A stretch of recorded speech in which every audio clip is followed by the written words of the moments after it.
संस्कृत में हम प्रारंभिक रचनानुवाद कौमुदी में जो संधि आया है उसके विषय में पहले एक बार चर्चा किए थे।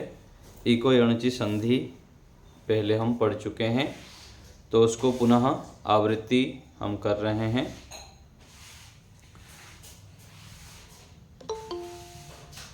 हाँ, उषा माता जी समझाइए, इको यणचि संधि में आपको क्या समझ में आया?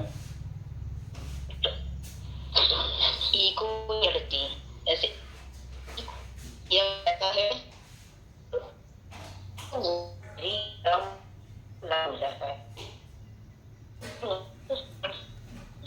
नहीं जमा ई तो ई है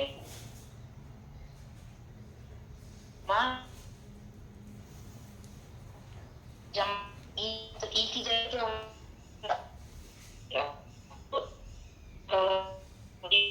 आचार्य जी नमस्ते सुनाई नहीं दे रहे। आवाज कट रही है। कुसुम माता जी आवाज नहीं आ रही है तो मेरे ना, आवाज बिल्कुल सुनाई नहीं दे रही है। आवाज नहीं आ रही मेरी ना। जी आचार्य जी नमस्ते। हाँ, मैं समझाऊं आचार्य जी? बोलिए। इसे ये अष्टाध्यायी का सूत्र है एको यणचि, और इसे यण संधि बोलते हैं। इक अर्थात ई ई उ उ री और री, और यण अर्थात या वा रा और ला, यानी बाद में कोई वैसा ही स्वर ना हो। तो जैसे प्रति धन एकः, तो इसमें छोटी ई है तो छोटी ई का बन जाता है या, ये बन गया प्रत धन या। तो प्रत्यय, इसमें एकः जोड़ दिया, एक ही मात्रा हमने जोड़ दी तो बन गया प्रत्यय, और कहा जोड़ गया तो प्रत्येकः। अब दूसरा उदाहरण लेते हैं हम। इति धन आहा, यानी ई की मात्रा और आ, ई का तो हो गया या, तो इत्या, इसमें जुड़ गया आहा तो इत्याह बन गया। ये ऐसा ही दूसरा उदाहरण लेते हैं। दूसरा यानी ये तो हो गए सुधि धन उपास्याः, इसका ई है, ई का बन गया या तो शुद्ध बन गया, इसमें ऊ की मात्रा जुड़ गई, शुद्ध्यु बन गया, इसमें पास्य और जुड़ गया था शुद्ध्यु पास्यः, ये बन गया शुद्ध्यु पास्यः। ऐसे हम इसका उदाहरण लेते हैं मधुधन अरिहि, इसमें मधु धन ऊ, तो ऊ का बन गया वा, तो ये बन गया मधुवा, इसमें जुड़ गया अरि, तो ये क्या बन गया मध्वरी। ठीक है। इस तरह से दूसरे उदाहरण है वधु धन औ, तो इसमें है ऊ की मात्रा ऊ, यानी वध धन ऊ, ऊ का बन गया वा तो वधवा बन गया, इसमें जुड़ गया औ तो वधवौ, ये बन गया। और अगला उदाहरण इसका है गुरु धन आज्ञा, तो इसमें है ऊ की मात्रा, ऊ का बन गया वा तो गुरु धन वा, गुरुवा, इसमें आ जुड़ गया तो गुरुवा, इसमें आज्ञा और जोड़ते हैं हम तो गुरुवाज्ञा बन जाएगा। ठीक है। पितृ धन आ, पितृ धन आ, तो री का बन गया, यहाँ पर क्या बन गया रा, तो पित रा, इसमें आ की मात्रा जुड़ गई तो पित्रा बन गया। और अगला उदाहरण री का ले देते हैं, री का, तो री का बन जाता है ला, ला में जुड़ गया आ की मात्रा जुड़ गई तो ला बन गया, इसमें कृति और जुड़ गया तो ला कृति ही। इस तरह से हम बना सकते हैं। इसके आधार पर ही आचार्य जी मैंने अयादि संधि का अर्थ किया था, आपने बताया ना, इस तरह समझ लिया करो। तो मैं बताऊं क्या उसे? अयादि संधि को हम देखते हैं आज। तो चलो कुसुम माता जी अच्छे से बता दिए। तो ममता माता जी चलो इसको छोड़ देते हैं, आगे हम देख लेते हैं। बोर्ड पर देखिए आपको दिखाई दे रहा है जी। तो आगे है अयादि संधि। पिछला हम देख लिए थे यण संधि और अभी देख रहे हैं अयादि संधि। तो अयादि संधि का जो सूत्र है, अयादि संधि का सूत्र क्या है? एचो एचो यवा यावह, ऐसे होगा। एचो यवा यावह। माता जी म्यूट कर दीजिए आपका, कुसुम माता जी। इसको ऐसे कहेंगी, जब बोलेंगे तो अ को नहीं बोलेंगे, यहाँ पर जो अ है ना, ये अवग्रह को ना बोल के एचो यवा यावह ऐसे बोलेंगे। एचो यवा यावह। तो ध्यान से सुनिए, जब हम अयादि संधि कहेंगे तो आप बोलेंगे कि अयादि संधि का सूत्र है एचो यवा यावह। कैसे बोलना है आपको बता रहा हूँ मैं, जब आप मुझको समझाएंगे। तो अयादि संधि का सूत्र है एचो यवा यावह। इसका अर्थ है, इस सूत्र का अर्थ है एच के स्थान पर, एच के स्थान पर लिख लीजिए, एच के स्थान पर अय, अब, आय और आब होता है।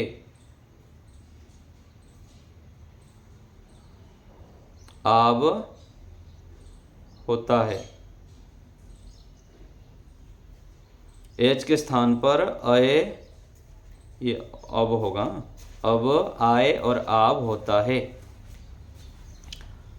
अच परे होने पर, अच परे होने पर,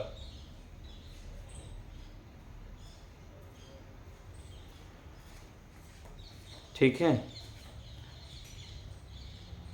एच के स्थान पर, एच के स्थान पर अय अव आदि हो जाते हैं अच परे होने पर।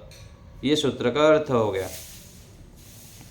फिर कहेंगे एच अर्थात ए, ओ, आई, औ,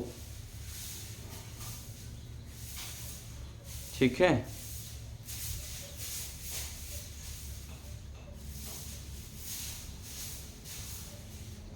एच का मतलब क्या है? ए, ओ, आई, औ। तो ए, ओ, आई, ओ, ठीक है। एच के स्थान पर अर्थात ए, ओ, आई, ओ के स्थान पर, इसको थोड़ा छोटा करता हूँ,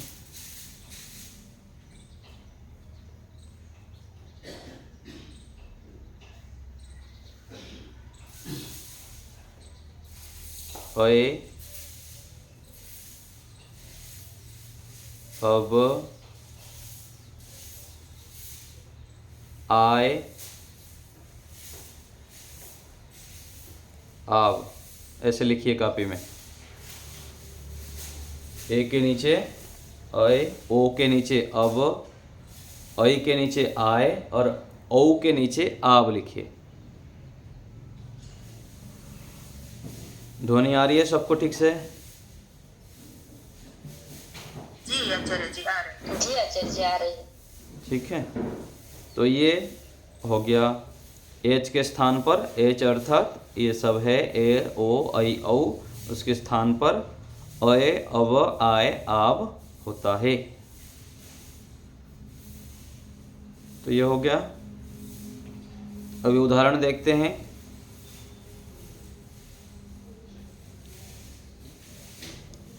ए के स्थान पर पहले, है ना, तो उदाहरण पुस्तक में क्या दिया है? ने जमा अकह।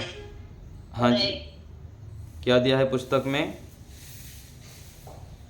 हरे हरे हाँ, हरे जमा ए।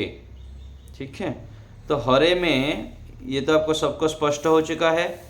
हरे में जो यहाँ जो रे है ना, रे जो है, रे में क्या होता है जब उसको हम अलग अलग करते हैं तो रे को अलग अलग करते हैं तो उसमें र जमा ए होता है। ठीक है ना, तो अंत में क्या है? ए है। ए के स्थान पर, ध्यान से सुनिए, तो क्या कह रहे हैं? ए के स्थान पर क्या होता है? अय। ए के स्थान पर अय होता है। तो हरे में जो अंत में ए था उसके स्थान पर अय हो गया।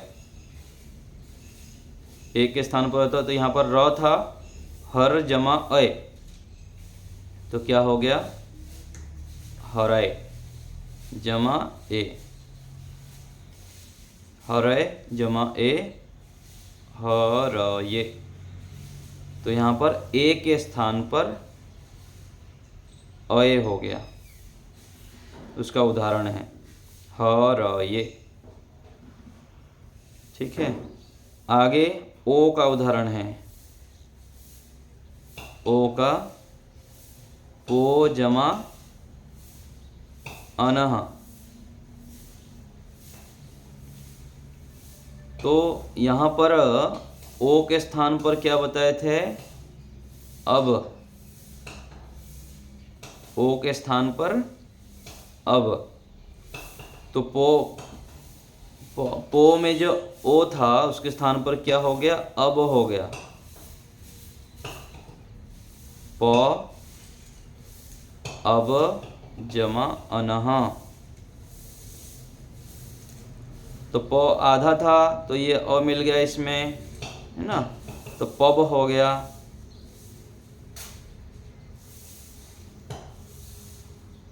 तो पब जमा अनह क्या हो गया? पवनः। ठीक है, ओ का उदाहरण हम देख लिए। ओ का उदाहरण हो गया। तो एच का मतलब क्या था? ए, ओ, आई और औ।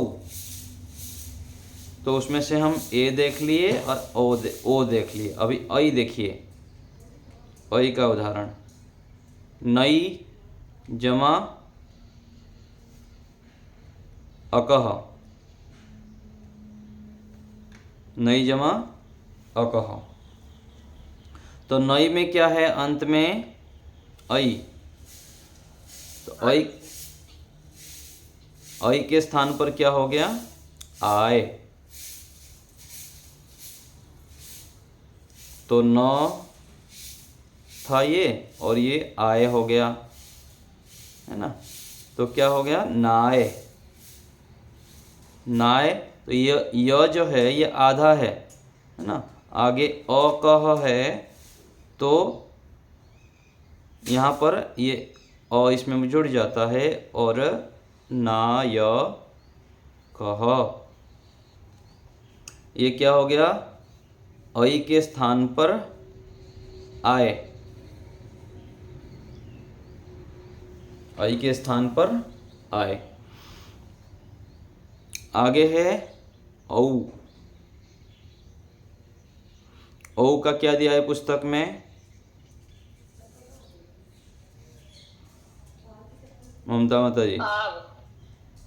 पावकः पौजुक्तकः पावकः। तो पौ जमा अकह दिया है ना, पौ जमा अकह। तो ये भी ऐसे ही हो जाएगा। ये जो औ है औ के स्थान पर क्या हो जाएगा? आव। आव था, वह हलंत है तो ये आके इसमें जुड़ जाएगा, वह पूरा हो जाएगा। यहाँ था प, वो जो हटा देता प में हलंत रहता है तो ये हलंत प होने से ये आ के साथ जुड़ जाता है। प आव जमा अकह। ठीक है, हो गया पा व कह। ये कौन सा उदाहरण हम देखें? औ के स्थान पर आव। ठीक है, तो ये हो गया हमारा क्या है? अयादि संधि। तो अयादि संधि को समझाने के लिए कैसे बताएंगे, फिर से सुनिए। अयादि संधि का सूत्र है एचो यवा यावह, है ना? एचो यवा यावह हो गया। फिर एचो यवा का अर्थ है एच के स्थान पर अय अव आय आव हो जाते हैं, अच परे रहते अथवा अच परे होने पर। फिर उदाहरण एच अर्थात ए ओ ऐ औ। फिर ए के स्थान पर उदाहरण दे देंगे। हरे में ए के स्थान पर अय हो गया, हरे में जो अंतिम में ए है, ए के स्थान पर अय होने पर हरय जमा ए, हरये हो गया। ओ का हो गया पो जमा अनह, तो पवनः हो गया। ओ के स्थान पर अब हो जाता है, आगे अनह जुड़ गया, पवनः हो गया। नई जमा अकह, ऐ में हो गया आय हो गया, आय हो गया, फिर नायकः हो जाता है। ऐसे ही पावकः भी पौ के स्थान पर आव हो गया, फिर पावकः हो गया। हो गया, समझ में आ गया सबको? देखिए आपका मतलब क्या है? हाँ जी। अच परे, अच का मतलब क्या है? अच मतलब स्वर आ जाता है ना, अच कह लीजिए अथवा स्वर कह लीजिए, दोनों का एक ही अर्थ है। अच का मतलब है अ से लेकर औ तक होता है, अ से लेकर औ तक को अच कहते हैं। ठीक है ना? अष्टाध्यायी में सूत्र आता है अ यूण ऋल ऋग ए ओंग ऐ औ छ य व रट लण, ऐसा सूत्र आता है। तो अ ई ऊण रील ऋग ए ओंग ऐ औच, तो ये जो अ से लेकर च तक, ये कभी समझाऊंगा मैं आपको। ये जो प्रत्याहार सूत्र होते हैं उसके आधार पर फिर ये सब अच प्रत्याहार है, एच प्रत्याहार है, यण प्रत्याहार है, इसको बोर्ड में कभी आपको समझाएंगे अच्छे से। ठीक है, इसमें कुछ तो पूछ? जी इसका मतलब ये है, इसका मतलब आगे तो स्वर आ गए इसमें और चकार तक आ गए, इसका मतलब ये है? हाँ जी, हाँ जी, सारे स्वर आ जाएंगे। ठीक है। तो ये हम आज अयादि संधि देखे। प्रकाश जी बोलिए, कुछ पूछ रहे हैं? आचार्य, इसमें एक राइडर है, इस शब्द के अंतिम ए या ओ के बाद अ होगा तो ये अप्लाई नहीं होगा। हाँ जी, उसके लिए अलग, समझ में आया। उसके लिए अलग संधि आ जाएगा। एंगह पदांतादति आगे सूत्र आएगा। उस यदि अंत में अ आ जाता है, इसमें जो नहीं, इसमें जैसे उदाहरण दिया ना, पाऊ प्लस अकह, गाय प्लस अकह, तो ये अ आया है तो यहाँ ये लगेगा कि नहीं लगेगा संधि? ये अ कहाँ आएगा तो नहीं लगेगा, ये नहीं समझ में आया। हाँ, कहीं कहीं पर ना दूसरे संधि भी लग जाता है। एंगह पदांता दति ऐसे एक सूत्र है, पदांत अ के बाद उसमें अवग्रह हो जाता है, फिर तो कहीं पर ये प्रयोग हो जाता है, जहाँ पर ये होगा तो ये प्रयोग होगा, हमारा एच अयादि संधि हो जाएगा। और कहीं कहीं पर फिर वो एंगह पदांत दति भी लग जाता है, वो अलग अलग प्रकरण में अलग अलग होगा वहाँ पर। आचार्य, इसके पहले जो आपने इको यणचि बोला उसमें भी एक राइडर है, ब्रैकेट में लिखा सवर्ण वैसा ही स्वर हो तो नहीं। इसका मतलब ये है कि जैसे ई के बाद में कोई भी स्वर हो तो यह हो जाएगा, लेकिन ई के बाद में अगर ई आएगा तो यह नहीं होगा। इसका मतलब तो जैसे ये उसका मतलब यह है कि इसी प्रकार और एक संधि आ जाएगा, वहां पर दीर्घ संधि हो जाएगा। हाँ, उसका दीर्घ संधि हो जाएगा। हाँ। तो यहाँ तो इको यणचि में तो समझ में आ गया, लेकिन इसके अंदर जो दिया है अंतिम ए या ओ के बाद अ होगा तो ये अप्लाई नहीं होगा, ये बिल्कुल समझ नहीं आया। यहाँ पर ये जो संधि है ना, इसमें क्या है, दो शब्द जब जोड़ते हैं ना, पावक हो गया, नायक हो गया, यहाँ पर तो ऐसे होता है। मान लीजिए आगे कोई शब्द आता है, आगे कोई स्वर आ जाता है, जैसे हो गया ना अमृतो आता है ना, उपस्तरणमसि। हाँ, तो यहाँ पर क्या होता है, यहाँ पर जो ऊ है अमृतो, फिर उपस्तरणमसि होना चाहिए ना, अमृतः ऊ था, वहाँ पर क्या होगा, आगे स्वर आने से वहाँ पर अवग्रह लग गया यहाँ पर। ठीक है, ठीक है ना, तो वहाँ पर अलग वो दूसरे संधि लग जाता है, इसीलिए यहाँ पर थोड़ा सा दे दिएगी कि अलग अलग जगह पर ये भी संधि लग जाएगा, इसलिए वहाँ पर ये दे दिया गया है। ये लिखा है ना शब्द के अंतिम ए या ओ के बाद, तो ये शब्द तो यही है ना, जैसे हरे प्लस ए है तो हर ये हो गया। हाँ जी, हाँ जी। तो कहीं कहीं विकल्प के रूप में ओ भी लगेगा, उसका जो है ना, कहीं कहीं विकल्प के रूप में ओ भी लगता है, कहीं पर ये संधि होगा और अलग अलग स्थान पर ओ अपग्रह भी, एंगह पदांताति भी वो लगेगा। ठीक है, ठीक है, ऐसे करके उसको समझेंगे। हाँ, और कोई कुछ पूछ रहा है ममता माता जी? इसका अर्थ ये है, मतलब पो, जैसे पो धन अनह, तो पो के बाद में आ जाए, मान लो पो आ जाए तो नहीं बनेगा, बनेगी संधि, हाँ, दीर्घ संधि हो जाएगी। वो कहीं कहीं शब्द देखनी पड़ेगी, कौन कौन से शब्द में ना वो लागू होगा, कौन से में नहीं होगा, उसका कुछ विशेष नियम होगा, मैं आपको बता दूंगा इसके विषय में। ठीक है, किस जगह पर हम इसको ग्रहण करेंगे, किस जगह पर उसको ग्रहण करेंगे, उसको मैं आपको बता दूंगा कल। ठीक है, ममता माता जी बोलिए। जी आचार्य जी, ये संधि के साथ जो भी अष्टाध्याय में जरूरी बात है उसको भी हमें थोड़ा थोड़ा बता दीजिए। हाँ जी, हाँ जी, बता देंगे। अष्टाध्यायी को जब लेते हैं ना हम, उसका ना थोड़ा सा बेसिक जानकारी होना चाहिए, नहीं तो फिर उसको क्या डिटेल्स में बताना पड़ता है और बहुत लंबा हो जाता है। इसलिए अष्टाध्यायी के विषय को भी यहाँ पर कम लिया गया है, आ जाएगा धीरे धीरे, हम पढ़ते जाएंगे तो बीच बीच में जो सामान्य चीज़ें हो तो बता दूंगा मैं, और कोई विशेष होता है उसका फिर लंबा चर्चा करनी पड़ती है, और उसके लिए फिर बेसिक उसके होना चाहिए। बेसिक तो हमको थोड़ा थोड़ा होता जाएगा, तो आगे प्रकरण के हिसाब से बता देंगे। ठीक है, जैसे आचार्य जी जैसे अच बताया आपने, है ना, ऐसे ही और भी बता देना। अच बताया ना, इसमें चकार तक आएंगे। हाँ, वो तो बता देंगे, बता देंगे। ठीक है, और कोई बात? उषा माता जी कुछ बोल रही हैं? पहले भी हाथ उठा हुआ था। हाँ, चलिए आज यहीं रखते हैं, तो इस संधियों को अच्छे से देख लेंगे।